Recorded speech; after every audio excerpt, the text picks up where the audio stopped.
검수완박 중재안 합의 사흘 만에 국민의힘이 재논의가 필요하다며 사실상 합의 파기를 선언했습니다. 더불어민주당은 오늘 오후 법사위 소위를 소집하는 등 강행 의지를 밝혔습니다. 정호영 보건복지부 장관 후보자가 경북대 병원장 시절 학회 참석을 위한 해외 방문 때 부인을 동반한 정황이 드러났습니다. 병원으로부터 출장비 명목으로 비용을 정산받기도 했습니다. 단독 보도합니다. 내일 새벽 첫 차부터 서울, 경기, 부산 등 전국 각지의 버스노조가 총파업을 예고해 출근 대란이 우려됩니다. 노사가 막판 협상을 하고 있습니다. 코로나 감염병 등급이 오늘부터 2단계로 하향 조정됐습니다. 영화관에서 팝콘을 먹을 수 있게 됐고 마트 시식 코너도 재개됐습니다. 2년 만에 아무래도 풀리는 거라서 팝콘이랑 먹으면 볼 수 있어서 좋은 것 같아요. 마크롱 프랑스 대통령이 극우 성향 르펜 후보를 제치고 재선에 성공했습니다. 테러 제재에 동참한 서방 국가들은 안도의 한숨을 내쉬었습니다.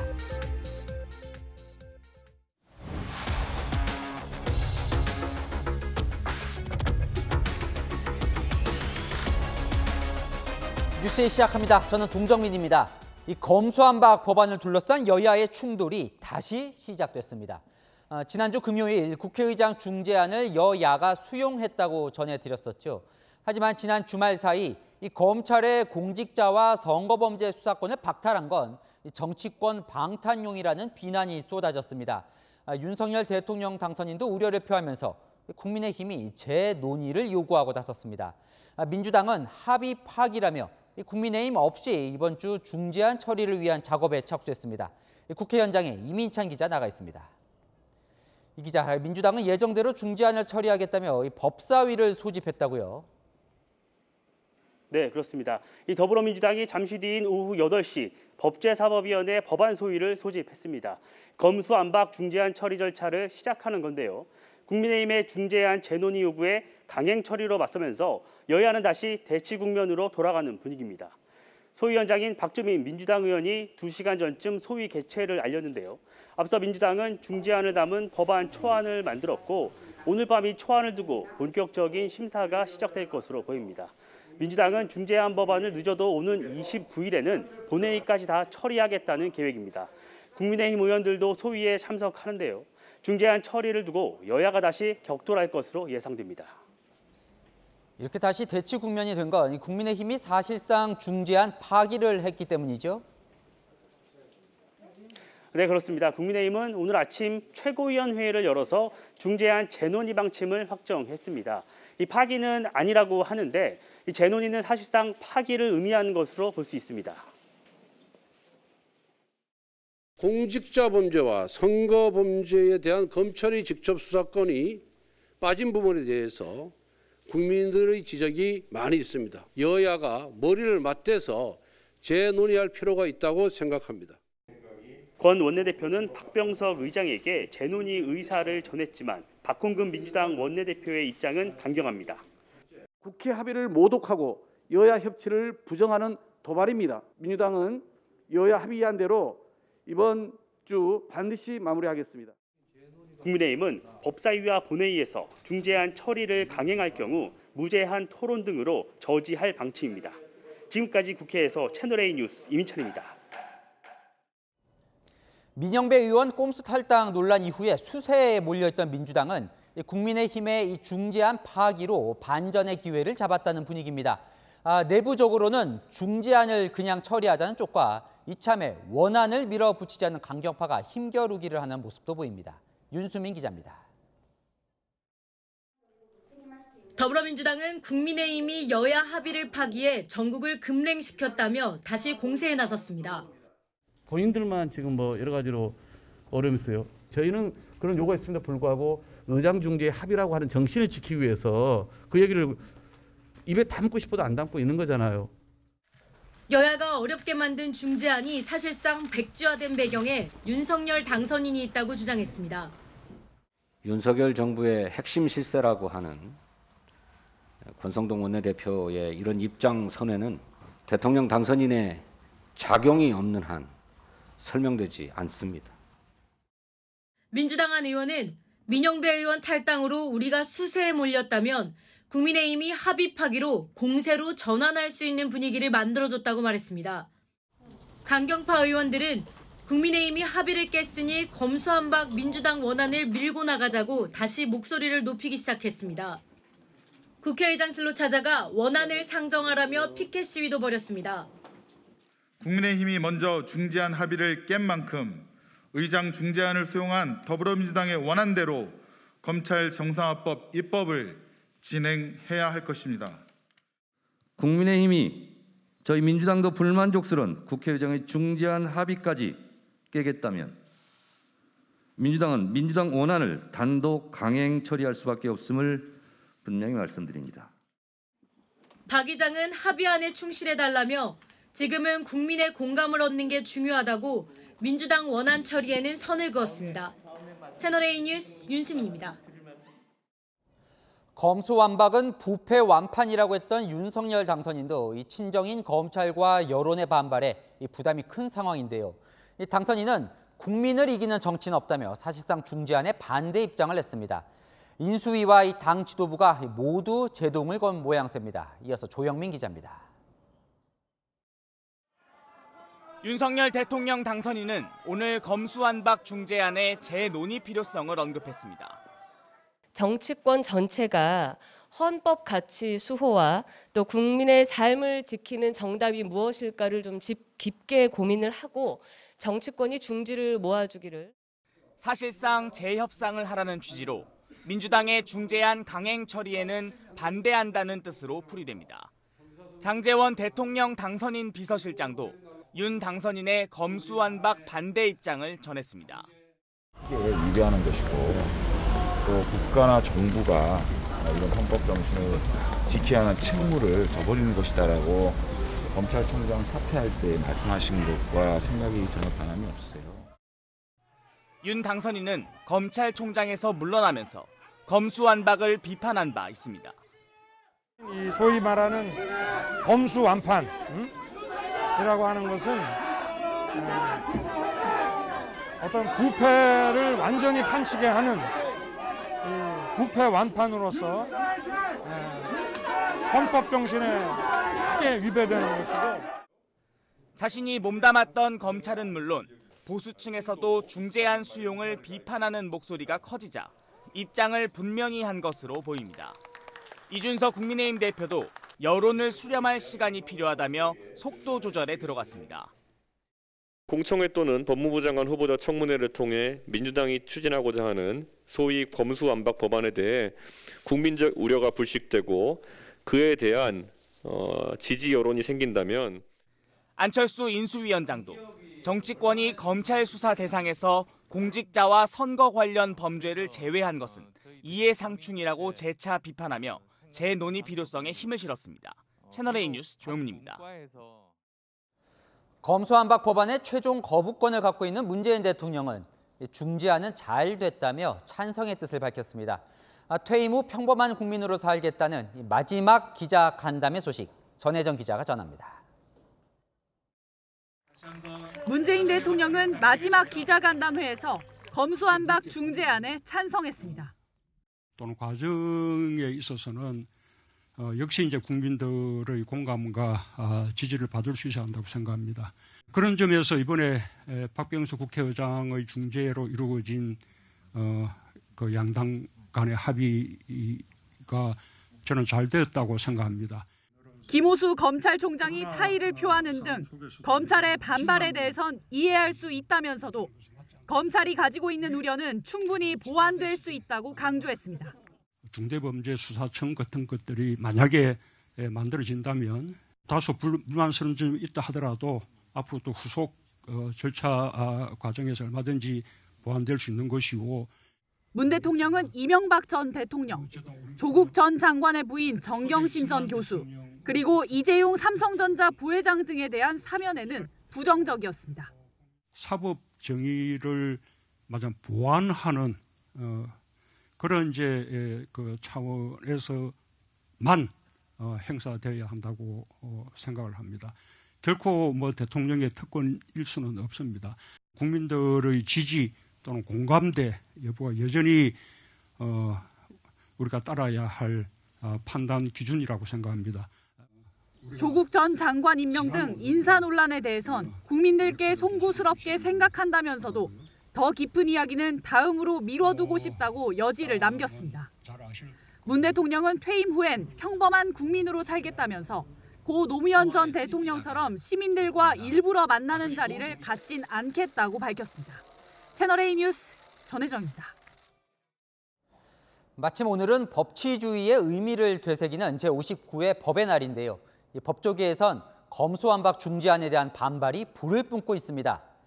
민생 범죄엔 눈을 감고 정치권은 치외 법권을 만드는 법이다. 변호사협회는 맹비난했고 김명수 대법원장도 우회적으로 비판에 가세했습니다. 구자준 기자입니다. 검수완박 논란 중에 한자리에 모인 법조계 주요 인사들. 법의 날 기념식에 김명수 대법원장과 박광원 국회 법사위원장, 박범계 법무부 장관, 이종엽 대한변협 회장이 참석했습니다. 김 대법원장은 입법의 적법 절차를 강조했습니다.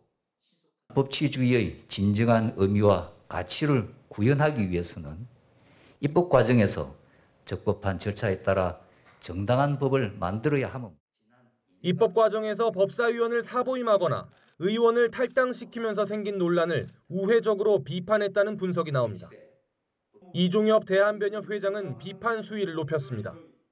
국회에서 속도를 다투어 추진하는 검수완박 관련 입법 시도는 매우 우려스럽다는 점을 말씀드립니다.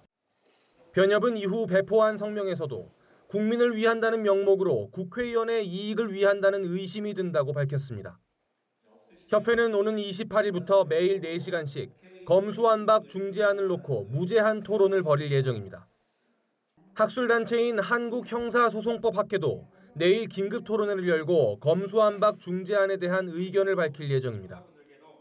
전현직 대학 교수 6천여 명이 활동하는 사회 정의를 바라는 전국 교수 모임은 어제 정당 같지 않은 정당들이 모인 입법부는 더 이상 국회가 아니라는 성명을 냈습니다. 전국의 각 검찰청도 중재안을 반대하는 릴레이 성명을 벌이고 있습니다.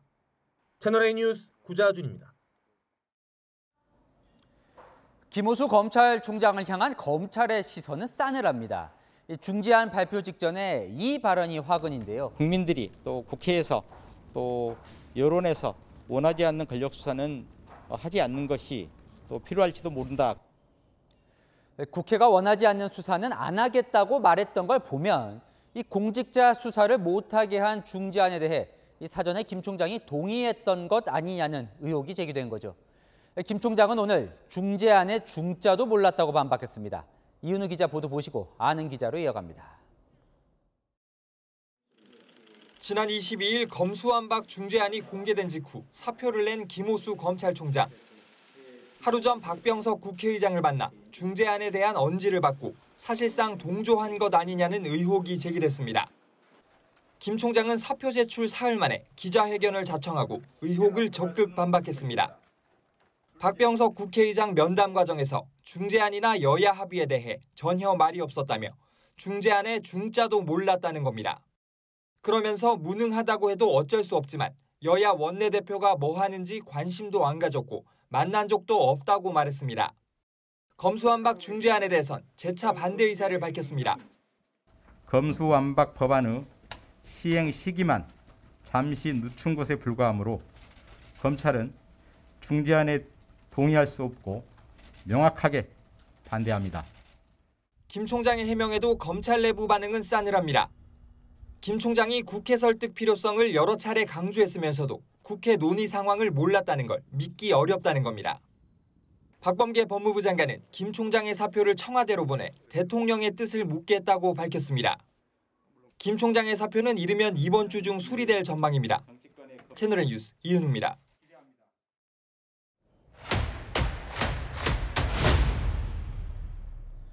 아는 기자 아자 시작합니다. 정치부 송찬욱 기자 나와 있습니다. 송 기자, 지난주 금요일 이 시간만 해도요. 국민의힘은 이 검수완박 중재안 합의에 대해서 지켜낼 건 지켜냈다 이렇게 자평한다고 전해드렸는데 네네, 그렇죠. 주말 사이에 왜 이렇게 기류가 확 바뀐 겁니까? 뭐 한마디로 여론이 안 좋아졌기 때문입니다. 이게 지난주 금요일 여야가 중재안을 합의했을 때 검찰 직접 수사 범위에서 공직자와 선거 수사를 빼면서 여야의 이해관계가 맞아떨어진 점이 있다 이렇게 전해드렸었죠.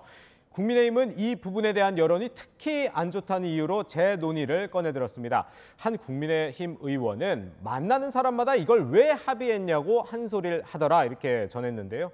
실제 여론조사를 보면요. 여야가 중재안을 수용한 것에 대해 42.5%가 잘못했다고 했고 잘했다는 평가는 34%였습니다. 이걸 국민의힘 지지자로 압축을 하면 과반인 52.3%가 부정적이라고 평가했습니다. 그래서일까요? 지금 윤석열 당선인, 이준석 대표, 안철수 인수위원장까지 모두 이 사실상 파기를 요구하고 있는 거죠? 네, 그 좀 시작점을 보면 한동훈 법무부 장관 후보자 입장문이 있었습니다. 한 후보자 지난 토요일에요. 사회적 합의 없이 급하게 추가 입법이 되면 문제점들이 심각하게 악화될 것이라고 반대 입장을 표명했는데요. 이후 윤석열 당선인과 이준석 국민의힘 대표 그리고 안철수 대통령직 인수위원장이 잇따라 중재안에 대한 부정적인 입장을 밝히기 시작하면서 사실상 합의가 파기되는 상황이 됐습니다. 자, 시청자가 질문 주셨는데 네. 이분은 좀 이제 합의가 성급했다는 생각이 드신다고 하시면서 그럼 권성동 원내대표는 왜 합의를 했냐 이렇게 물어오시네요. 네, 그러면 이 권성동 원내대표가 당내 합의 이 부정적인 의원들을 어떻게 설득을 했는지 그걸 살펴보면 될 것 같은데요. 이 합의를 해주지 않으면 검찰 수사권 완전 박탈이라는 민주당 원안이 그대로 통과되고 그렇게 되면 피해는 국민에게 돌아갈 것이라고 얘기했다고 합니다. 게다가 오늘부터 줄줄이 인사청문회가 열리는데 원만하게 협상을 해야 민주당의 협조를 받을 수 있다는 논리입니다.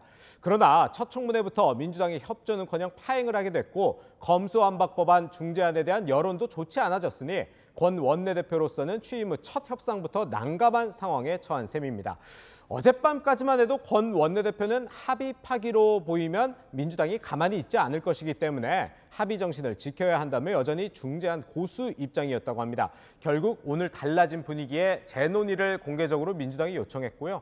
사전에 이 박홍근 민주당 원내대표에게도 전달을 했는데 이 박 원내대표는 협치를 이제 안 하겠다는 뜻으로 받아들일 수밖에 없다고 반응했다고 합니다. 그런데 이것도 궁금합니다. 그러니까 민주당 중재안을 권성동 원내대표가 받기 전에 윤석열 당선인과는 이야기를 나누지 않았을까요? 네, 이거를 뭐 소통을 안 한 건 아니지만 뭐 보고하듯이 구구절절 다 얘기한 건 아니다. 뭐 이렇게 좀 설명을 할 수 있을 것 같습니다. 이 박병석 국회의장과 여야 원내대표 간 협상 과정을 일일이 전달한 건 아닌데 이 검찰의 6대 범죄 직접 수사권 일부가 빠지게 되는 상황에 대해선 설명을 한 것으로 전해집니다. 윤 당선인 측 설명도 비슷합니다. 대통령 당선인께서 법안 구체적으로 보고를 받으세요? 그 문구 하나하나 보고를 받는다고요? 그렇지 않습니다. 최근 비교적 이 조용한 행보를 보인 이준석 국민의힘 대표도 나섰는데 주말 사이에 중재안 반대에 확 이 불을 붙였습니다. 네, 이준석 대표는 어제 한동훈 법무부 장관 후보자와도 통화를 한 뒤에 이 분위기를 좀 전환을 시도를 한 건데요. 일각에선 이런 의도가 있는 것 아니냐 의심하고 있습니다. 이준석 대표가 당안에 이제 윤리 절차에 착수해서 혹시나 한동훈 장관 후보자하고 결탁하고 그래서 뭔가 본인의 어려움을 당내 입지 문제나 어려움을 해소하려고 저러신지 모르겠어요. 네, 국민의힘 윤리위원회는 이 대표의 성접대 의혹과 관련해 징계 절차를 개시한 상태인데요. 이 대표 측에선 관련 의혹에 대해서는 입장을 낼 게 없고 이번 사안과도 무관하다는 반응을 보이고 있습니다. 그런데 이제 민주당이 이 국민의힘이 중재안을 내도 그 재논의를 하자고 해도 지금 이제 응할 가능성이 크진 않아 보이는데 이 재논의가 의미가 있는 건지 시청자분이 질문을 주셨습니다. 네, 국민의힘은 일단 뭐 지연 작전을 펴면서 이 여론전을 재개할 것으로 보입니다. 중재안 수용으로 비판받은 건 이제 비판받은 것이고 앞으로가 더 중요하니 처음으로 돌아가서 검수완박 법안에 반대하는 여론에 기대해보겠다 이런 분석이 가능할 것 같습니다. 국민의힘 핵심 관계자는 국민이 바라는 방향으로 다시 논의가 돼야 한다며 국민과의 약속을 지키지 않은 건 청문회를 파행시킨 민주당이다 이렇게 비판을 했고요. 결국 권성동 원내대표가 중재안을 잘못 받은 거가 된 만큼 어떤 식으로든 책임은 져야겠죠. 근데 이제 민주당도 내부 힘겨루기가 있다 이런 이제 보도를 앞서 전해드렸는데 국민의힘이 이 중재안 합의를 파기를 하면 민주당은 원안대로 갈 수도 있는 겁니까? 일단 뭐 정청래, 김용민, 최강욱 의원도 이제 민주당 일부 강경파는 이 국민의힘의 합의를 파기했으니까 지금 이 본회의에 검수완박 원안을 상정해야 된다 이렇게 국회의장에게 요청하고 있는데요. 네. 하지만 원내 지도부에서는 국민의힘의 의도에 말려들 수 있다면서 원안 처리에는 부정적이고 이번 주 국회의장 중재안을 토대로 법안 처리에 나설 계획입니다. 민주당 핵심 관계자는 공격의 빌미를 줄 필요는 없다며 국민의힘에게 책임을 지워야 한다 이렇게 얘기를 했습니다. 네, 송찬욱 기자 잘 들었습니다. 윤석열 정부의 첫 인사청문회죠. 한덕수 국무총리 후보자의 인사청문회가 첫날부터 파행됐습니다. 오늘과 내일 이틀간으로 예정됐던 청문회가 제대로 시작도 못했습니다. 유주은 기자입니다. 한덕수 국무총리 후보자의 청문회가 국민의힘 청문위원들만 참석한 채 개의 39분 만에 끝났습니다. 더불어민주당과 정의당은 한 후보자가 김앤장 활동 내역, 세금 내역서 등 검증 자료를 제대로 제출하지 않았다는 이유로 불참했습니다. 아무리 정권이 바뀌었다 하더라도 이렇게 자료를 부실하게 제출하는데 청문을 한단 말입니까? 여기에 와가지고 없다고 얘기합니까? 국민의힘은 문재인 정부 총리 인사청문회에 비해 자료 요구가 지나치다고 반발했습니다. 겨울에 산딸기를 구해오라는 것처럼 답변 불가한 자료 제출 요구도 많습니다. 역대 총리 인사청문회가 기간 내에 종료되지 않은 예가 없습니다. 민주당은 의혹이 많기 때문에 검증할 자료가 많은 것이라고 맞섰습니다. 지금은 사시사철 산딸기를 구할 수 있는 시대가 됐다. 문제는 한덕수 후보자의 의지다. 자료 없이 자리 없습니다. 노 검증이면 노 인준입니다. 인사청문회법에 따르면 한덕수 후보자의 인사청문은 임명 동의안 제출로부터 20일 이내에 끝내야 해 내일이 마지막 날입니다. 국민의힘은 내일 다시 청문회를 열겠다고 했지만 민주당은 일정 연기가 불가피하다고 버티고 있습니다. 인수위 측은 발목 잡기식으로 청문회를 보이콧하는 건 국회가 스스로 국민 대표임을 포기하는 것과 같다고 비판했습니다. 채널A 뉴스 유주은입니다. 이번에는 정호영 보건복지부 장관 후보자 관련 새로운 의혹입니다. 정호영 후보자는 경북대 병원장 시절 해외 학회에 3번 참석했습니다. 그런데 이 일정에 부인이 동행한 정황이 확인됐습니다. 휴가를 내고 간 것이라고 보고했지만 나중에 비용 일부를 출장비로 정산받았습니다. 최선 기자가 단독 보도합니다. 정호영 보건복지부 장관 후보자가 경북대 병원장 재직 시절 학회 참여를 위해 해외로 떠날 때 부인이 모두 동반한 정황이 나왔습니다. 더불어민주당 김원희 의원실과 채널A 취재에 따르면 정 후보자는 캐나다, 아일랜드, 체코 등에서 열린 해외 학회에 총 3번 참석했습니다. 그런데 3차례 모두 정 후보자와 부인 김모 씨의 출입국 날짜와 체류 기간, 행선지가 동일한 것으로 나타났습니다. 정 후보자는 당시 학회에 참석할 때 연가를 사용했다고 국회에 보고했습니다. 하지만 정 후보자가 학회에 다녀온 뒤 국립대병원인 경북대병원으로부터 출장비 정산 명목으로 760여만 원에 달하는 비용을 돌려받았습니다. 특히 체코 출장 당시 정 후보자는 학회 개최일보다 닷새 먼저 출국해 학회가 끝나기 하루 전에 귀국하기도 했습니다. 연가를 써서 가족과 떠난 해외 여비를 과연 국민 혈세로 충당해야 했는지, 이렇게 공사를 구분하지 못하는 후보자가 과연 한나라 장관 자격이 있는지 의문입니다. 정 후보자 측은 경북대 병원으로부터 받은 비용은 출장비가 아니라 학술 활동 경비 보조금이었다며 출장비로 적은 것은 경북대 병원이 국회자료 제출 과정에서 발생한 실무적 착오였다고 해명했습니다. 그러면서 부인의 경비는 일체 후보자 사비로 지출했다고 밝혔습니다. 채널A 뉴스 최선입니다. 김인철 사회부총리 후보자 검증 내용도 이어갑니다. 윤석열 정부 첫 내각 후보자 중 사회이사 경력이 있는 사람만 모두 7명입니다. 김인철 후보자도 대기업 사회이사로 활동했는데 이사회에서 반대 의사를 단 한 번도 내지 않은 것으로 나타났습니다. 우현기 기자의 단독 보도입니다.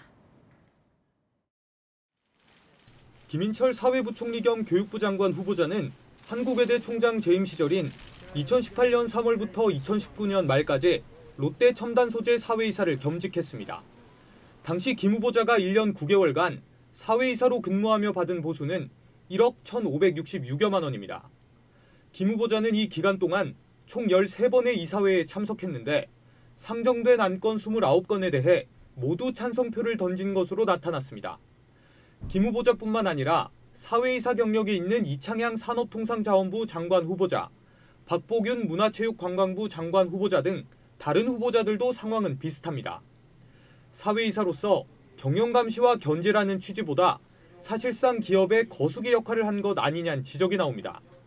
굉장히 많은 내각 장관 후보자들이 김인철 후보와 거의 동일하게 사회이사직을 진행하면서 대부분 거수기 역할 이상으로 하지 못했다는 거, 기업의 경영주에 협조하고 그걸 받쳐주는 역할밖에 못했다는 거. 김 후보자 측은 채널A의 질의에 대해 개별적으로 답변드리지 못해 죄송하다며 청문회에서 소상히 밝히겠다고 했습니다. 채널A 뉴스 우현기입니다. 윤석열 대통령 당선인의 공약인 항공우주청의 이 설립 부지를 두고 유치 경쟁이 있어 왔는데요.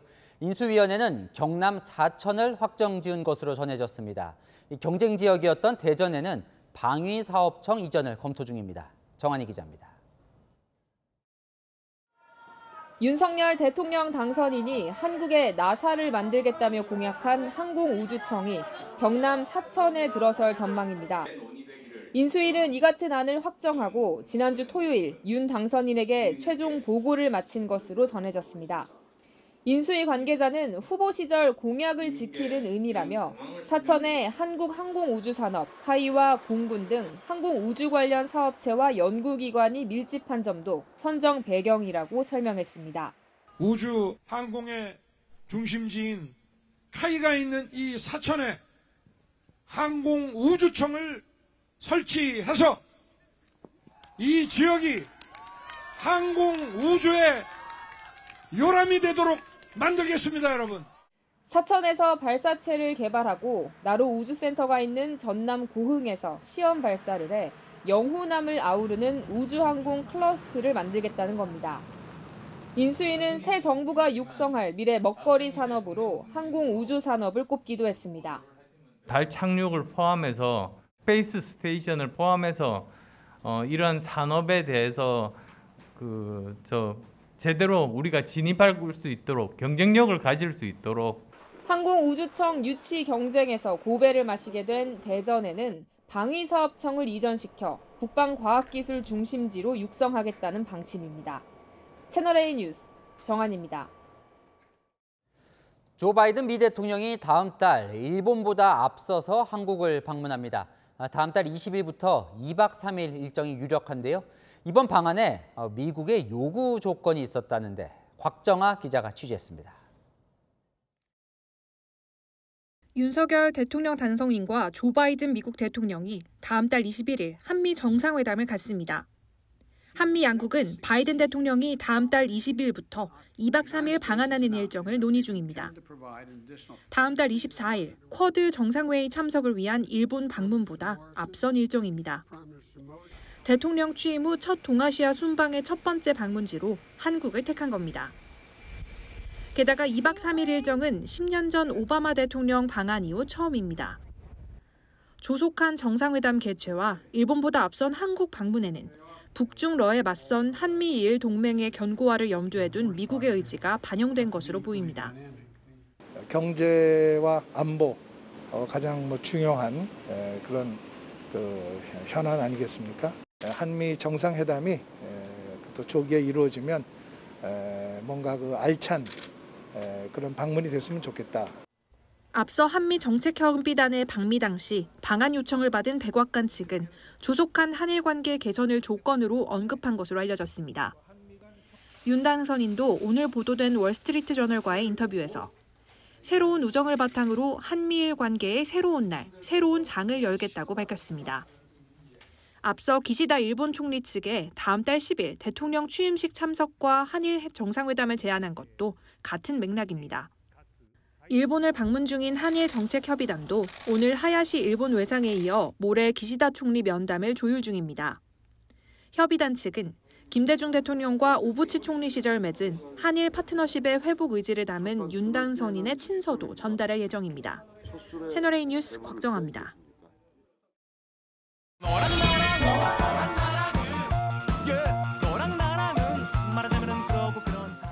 여랑야랑 정치부 김민지 기자와 함께합니다. 첫 번째 주제 보겠습니다.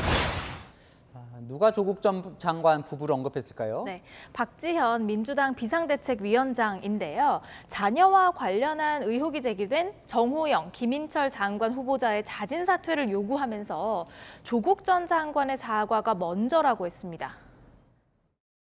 우리가 국민 앞에 떳떳하려면 또 국민의힘의 잘못을 지적하려면 이 문제를 묵인할 수는 없습니다. 대법원은 동양대 표창장 6개 인턴 활동 확인서를 허위라고 판결한 만큼 조국 전 장관이나 정경심 교수는 사과를 해야 합니다. 그래요? 조국 전 장관도 곧바로 응답을 했다면서요? 맞습니다. 조 전 장관은 SNS에 총선과 대선 과정에서 여러 차례 사과를 표명했다며 또 사과하라고 하신다면 몇백 번이고 사과하겠다고 말했는데요. 그러면서 같은 잣대로 윤석열 정부 고위공직자를 검증해 주기를 소망한다. 이렇게 덧붙였습니다. 저 글 내용 안에요. 그러니까 송과한 이유로 교수 부모가 제공한 인턴 기회를 갖지 못했던 분들께 송과하다 이런 얘기가 있던데 네. 대법원 판결은 표창장은 위조됐고 인턴 이력은 허위라는 거잖아요. 거기에 대해서 그 이후에 사과한 적이 있었습니까? 사실 대법원 판결 당일인 지난 1월 27일 SNS에 올린 글을 보면요. 고통스럽다. 또 가족의 시련은 저희가 감당하겠다.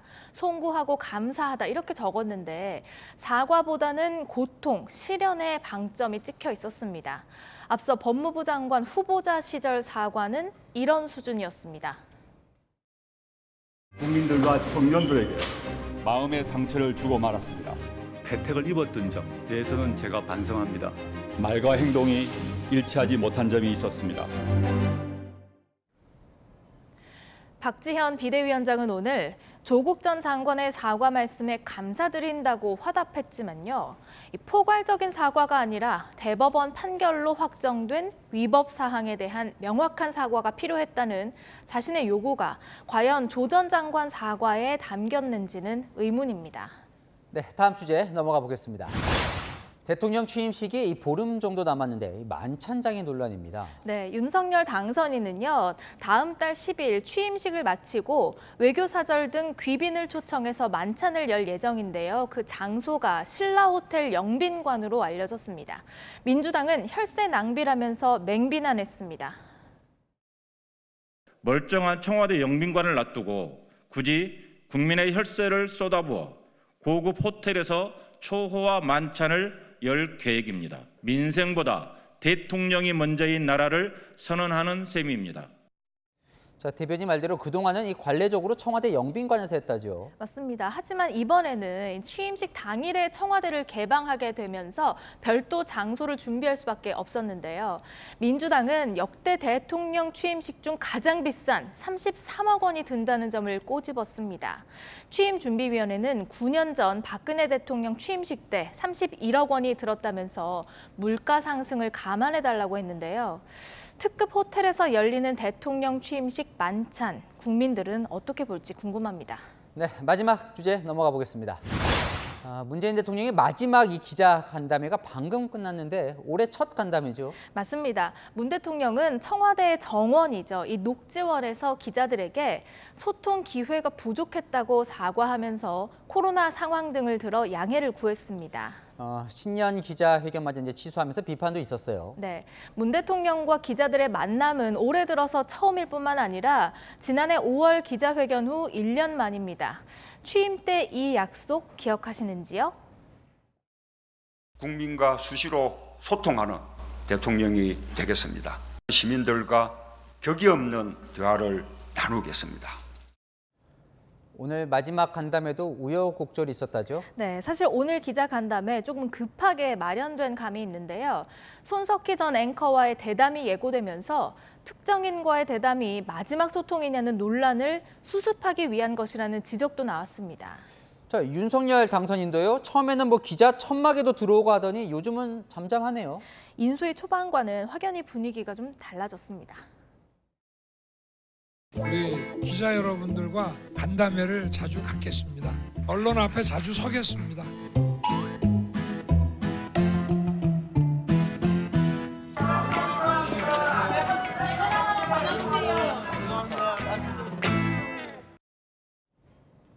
인사 문제나 검수완박 같은 민감한 이슈 때문일 수도 있지만 말로만 소통, 실제로는 불통이어선 안 되겠죠. 새 정부에서는 다른 모습을 기대합니다. 용산 집무실 1층에 기자실 만들어도 대통령이 안 들어오면 소용이 없는 거니까요. 네. 지켜보죠. 여랑야랑이었습니다. 계곡살인 의혹 사건 속보로 이어갑니다. 어제 채널A는 숨진 윤모 씨가 다이빙하기 직전의 모습이 담긴 21초 분량의 동영상이 존재하고 이 동영상이 의도적으로 편집됐을 가능성이 높다고 보도했습니다. 이 동영상이 사건 당일 밤, 그러니까 윤 씨가 숨진 날 편집된 정황이 확인됐습니다. 이솔 기자가 단독 보도합니다. 지난 2019년 6월 30일 윤 씨의 다이빙 직전 순간이 담긴 21초짜리 동영상. 법영상 분석가가 동영상 파일 데이터를 분석한 결과 윤 씨가 숨진 당일 밤 영상이 편집된 흔적이 추가로 발견됐습니다. 분석 프로그램에 나타난 편집 시각은 같은 날 14시 4분 52초. 이 시각은 세계 표준시인 만큼 9시간의 시차를 더해 한국 표준시로 환산하면 23시 4분이 됩니다. 윤 씨가 숨진 당일 밤 11시 4분이 되는 겁니다. 윤 씨는 8시 20분쯤 다이빙을 했고 밤 10시쯤 무의식 상태에서 병원으로 이송됐습니다. 그리고 1시간 뒤 영상이 편집된 겁니다. 이은혜는 무죄를 입증하려는 목적으로 가평경찰서에 영상을 제출했고 당시 경찰은 단순 변사로 내사 종결했습니다. 법영상 분석 전문가는 휴대전화에서 편집됐을 가능성이 높다고 말합니다.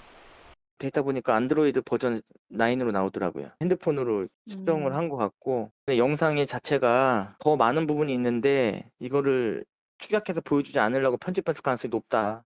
영상 일부가 의도적으로 삭제됐을 가능성이 있다는 겁니다.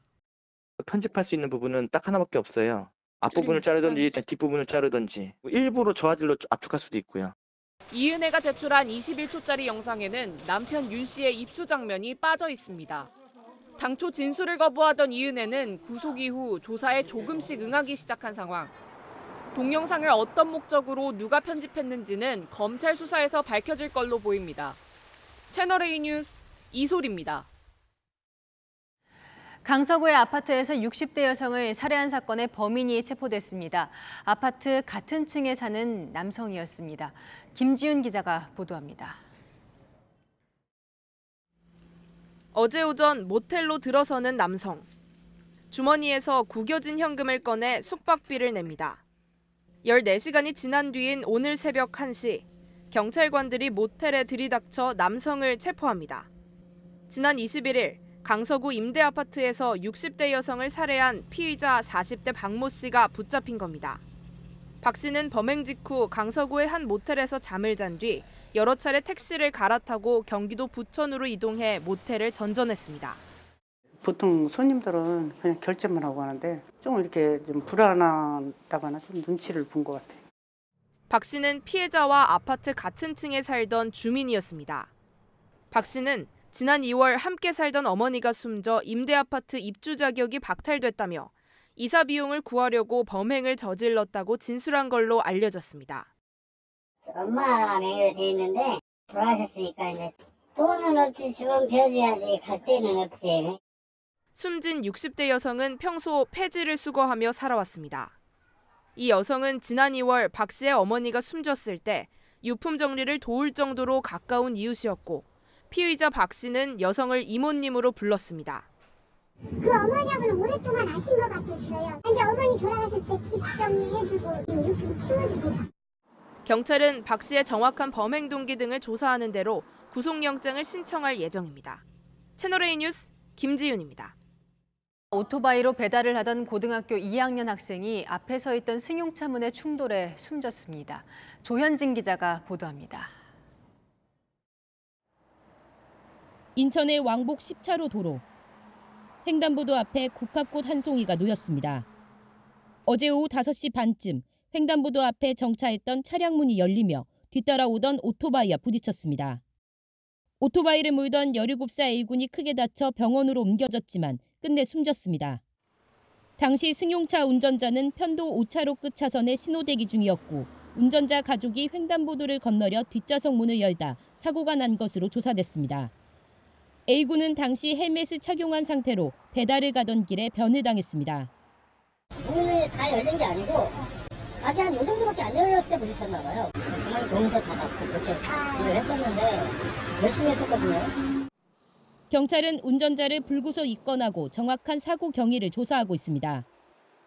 코로나 이후 배달이 늘면서 운전자들은 늘 긴장 속에 삽니다.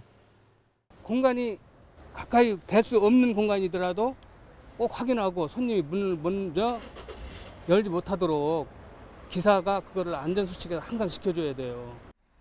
현행 도로교통법은 운전자에게 안전한 하차를 확인하도록 규정하고 있고 통상 문 열림 사고 시 운전자의 과실 비율을 높게 보고 있습니다. 채널A 뉴스 조현진입니다. 네, 서울을 비롯한 전국 버스 노조들이 내일부터 총파업을 예고했습니다. 협상장에 취재 기자가 나가 있습니다. 자, 홍유라 기자, 오늘 밤에 협상이 안 되면 내일 교통대란이 우려되는 거죠? 네, 그렇습니다. 협상 시한은 밤 12시로 이제 4시간 20분 정도 남았는데요. 8% 임금 인상을 주장하는 노조 측과 동결을 주장하는 사측 간의 간극이 커서 협상은 난항을 겪고 있습니다. 타결이 안 되면 당장 내일 새벽 첫 차부터 시내버스 운행은 중단됩니다. 합의안이 도출이 안 되면 결렬 선언하고 그냥 파업으로 갈 수밖에 없다라고 여기서 무거운 말씀을 드립니다. 승객이 없고 매출이 30%씩 떨어지는 상황에서 저희 사업자 입장에서는 진퇴양난입니다. 노조의 요구 사안은 임금 8.09% 인상, 식사질 개선, 고용 안정 협약 체결 등입니다. 하지만 사측은 경영난을 이유로 난색을 보이고 있습니다.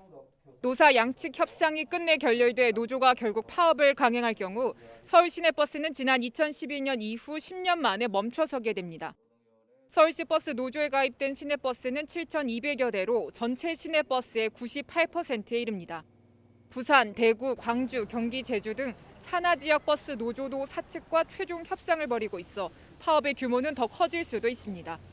서울시는 지하철 운행 확대와 무료 셔틀버스 운영, 택시 부재 전면 해제 등 비상 소송 대책을 내놨습니다.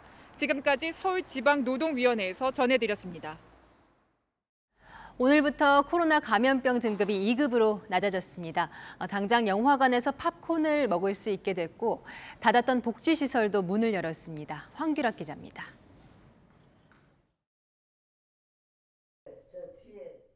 시립 노인복지관이 모처럼 북적입니다. 그럼 오늘이 무슨 요일이에요? 이틀 왔는데. 코로나 확진자가 급증하며 잠정 중단됐던 컴퓨터와 서예 등 대면 수업이 재개되면서 어르신들이 복지관에 모인 겁니다. 3차 백신을 맞았는지 문 앞에서 확인도 합니다. 복지관에서 문자가 와가지고 내일부터 나오세요 하니까 되게 좋더라고요. 집에서 우리 할아버지 보고 할아버지 나 날라갑니다. 내가 그랬어. 그랬더니 아이고 그렇게 좋냐고 그러시더라고요. 친구분들이 너무나 반갑다고 아까 서예실을 갔는데 그렇게 반가워하지는 할 수가 없어요. 코로나 감염병 등급이 1급에서 2급으로 하향 조정되면서 실내 취식도 허용됐습니다. 시내버스를 제외한 KTX나 시외버스 안에서 음식을 먹을 수 있습니다. 마트에는 1년 넘게 자취를 감췄던 시식 코너도 부활했습니다. 오랜만에 마트에 나왔다가 시식이 있어서 너무 놀랬고요. 진짜 옛날로 돌아간 것 같아가지고 조금씩 일상이 회복되는 것 같아서 좀 다행이다라는 생각이 들었어요. 영화관에 찾은 관객들도 모처럼 팝콘을 먹으면서 영화를 볼 수 있다는 생각에 들떴습니다. 2년 만에 아무래도 풀리는 거라서 되게 팝콘이랑 먹으면서 볼 수 있어서 좋은 것 같아요. 오는 30일부터는 3주간 요양병원과 시설에서 대면 면회도 가능해지는 등 곳곳에서 일상 회복의 바람이 불어오고 있습니다. 채널A 뉴스 황규락입니다. 일상으로 돌아가고 있는 우리와 반대로 중국은 걸어 잠그기 바쁩니다. 상하이에 이어서 수도 베이징도 일부 봉쇄가 시작됐습니다. 베이징 사공성근 특파원입니다. 월요일 출근 시간부터 PCR 검사를 받기 위한 줄이 200m 넘게 이어졌습니다.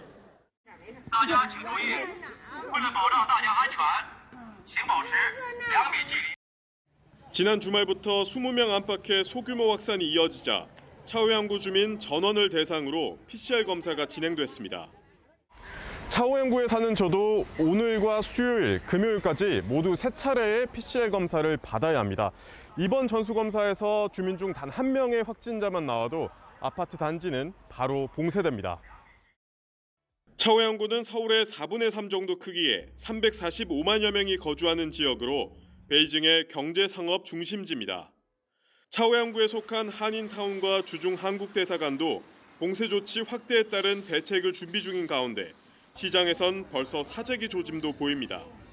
29일째 봉쇄 중인 상하이의 물류 부족 사태 등을 봐온 주민들이 일찌감치 식재를 확보에 나선 겁니다.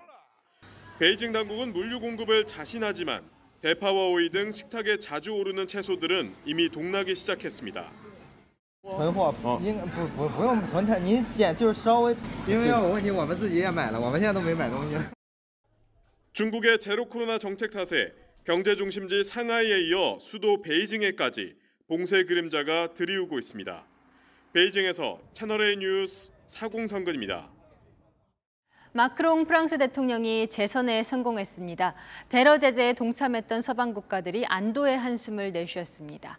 파리에서 김윤종 특파원입니다. 파리의 명물 에펠탑 앞 광장. 재선에 성공한 마크롱 대통령이 섰습니다. Et je sais que pour nombre de nos compatriotes qui ont choisi aujourd'hui l'extrême droite, la colère et les désaccords qui les ont conduits à voter pour ce projet doivent aussi trouver une réponse. 어제 치러진 결선 투표에서 마크롱 대통령은 58.5%의 득표율로 친러, 극우 성향의 마린 르펜 국민연합 대표를 꺾었습니다.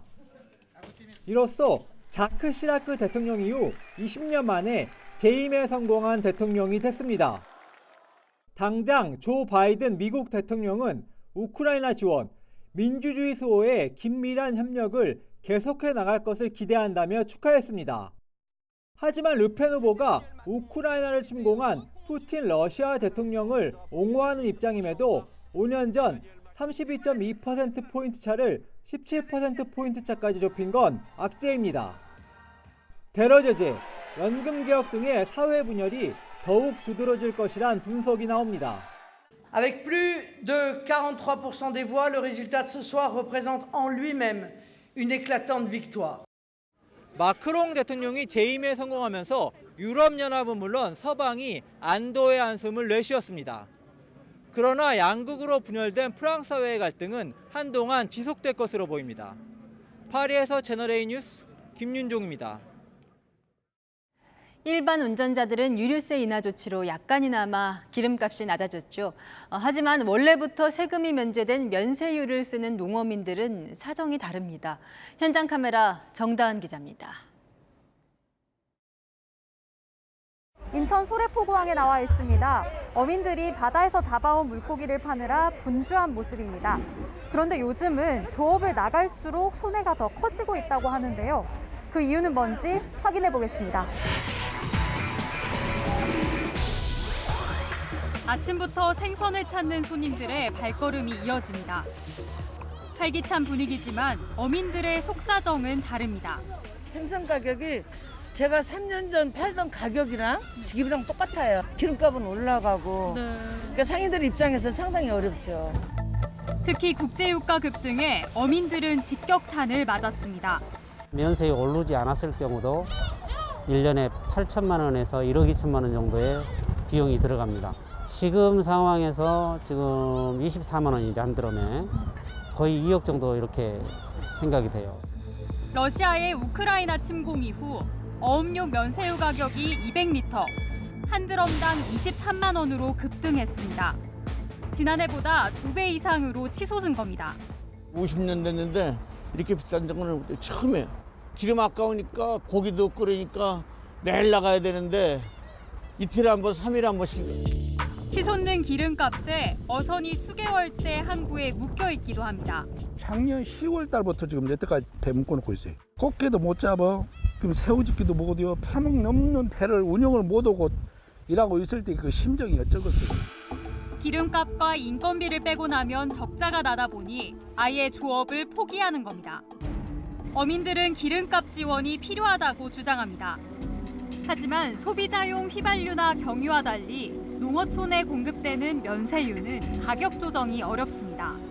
소비자용은 유류세 인하 조치로 가격을 조정하지만 면세유는 이미 세금이 면제돼 있어 국제유가 상승분이 그대로 반영되기 때문입니다. 이미 다 세금이 안 들어가고 있어서 그 선에서 좁히긴 조금 어려운 측면이고요. 농촌의 상황도 마찬가지입니다. 한창 밭을 정리하고 모내기 준비를 해야 하는데 기름값 때문에 농기계를 가동하기 망설여집니다. 한 번 여기 한 100리터 들어가는데 하루 어느 정도 일하고 오면 이거 5마리 정도는 기본적으로 들어가요. 경유. 코로나 이후 외국인 근로자 인력난이 가중되면서 인건비 부담까지 크게 늘었습니다. 코로나 때문에 제때 이제 인력이 제대로 수급이 안 돼서 2중고, 3중고를 겪고 있어요. 한 40% 정도 뭐 이상 이렇게 뛴 것 같아요. 인력난에 기름값까지 급등하면서 농어민의 시름도 깊어지고 있습니다. 현장 카메라 정다은입니다.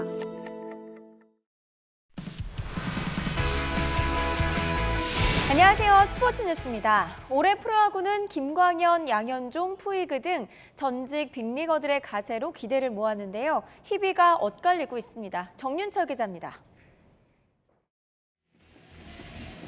김광현이 시속 150km에 육박하는 직구로 타자를 압도합니다. 예리한 궤적의 고속 슬라이더에 타자들은 속수무책입니다. 메이저리그 생활을 마치고 3년 만에 국내 복귀한 김광현은 벌써 3승을 거두며 SSG를 선두로 이끌고 있습니다. 시즌 초반에 분위기가 너무 좋은데 끝날 때까지 계속 이런 분위기로 가고. 김광현이 등판하면 타선도 평소보다 더 힘을 내고 있습니다. 빅리거 출신인 톱타자 추신수가 출루해 만든 기회 등을 중심 타선이 잘 해결하는 양상입니다. 반면 양현종은 울상입니다. 1점대 평균 자책점으로 투구 내용은 나쁘지 않았지만 타선의 도움을 받지 못해 2패를 떠안았습니다. 간판타자 최영우가 1할대 타율로 고전하는 게 큰 이유인데 기아는 장타력을 갖춘 박동원의 영입으로 반전을 노립니다. 류현진의 LA 다저스 동료였던 푸이그도 고개를 들지 못하고 있습니다. 홈런은 3개를 기록 중이지만 타격감이 좀처럼 올라오지 않아 선발 명단에서도 제외되는 상황입니다. 빅리그 출신들의 시즌 초반 희비가 순위 판도에도 영향을 미치고 있습니다. 채널A 뉴스 정윤철입니다. 밤사이 전국에 비가 오겠습니다. 중국 상해 부근에서 저기압이 다가오면서 많은 양의 수증기가 발달되겠는데요. 수증기가 유입되는 제주와 남해안은 시간당 최고 50mm의 매우 강한 비가 돌풍과 함께 쏟아지겠습니다. 내일 오후까지 제주 산지에는 300mm 이상, 남해안과 제주 남부에는 150mm 이상, 전남과 경남에도 최고 120mm의 호우가 예상되고요. 서울은 5mm 안팎의 적은 비만 오겠습니다. 게다가 남해안과 제주로는 초속 20m 이상의 소형 태풍급 강풍이 불겠습니다. 농작물 피해 없도록 주의하시고 배편과 항공편 정보를 미리 확인하시기 바랍니다. 내일 한낮에 광주는 19도, 대구는 23도로 남부지방은 고온 현상이 꺾이겠는데요. 중부지방은 서울이 28도로 오늘보다 5도나 더 높겠습니다. 수요일부터는 기온이 크게 떨어지면서 이맘때 기온을 회복하겠습니다. 날씨였습니다. 국회의원 본인들의 이익을 위해 거래를 한 것이다. 서민들은 될 대로 되라는 식으로 방치한 법안이다.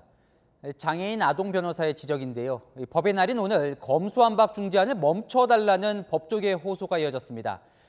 정치 보복을 우려하며 정권 넘겨주기 전에 무조건 처리해야 한다는 민주당이나 적당한 합의로 막았다 생색내고 야당 청문회 협조를 기대했던 국민의힘이나 중재안에 알맹이를 빼놓았던 건 아니었을까요? 마침표 찍겠습니다.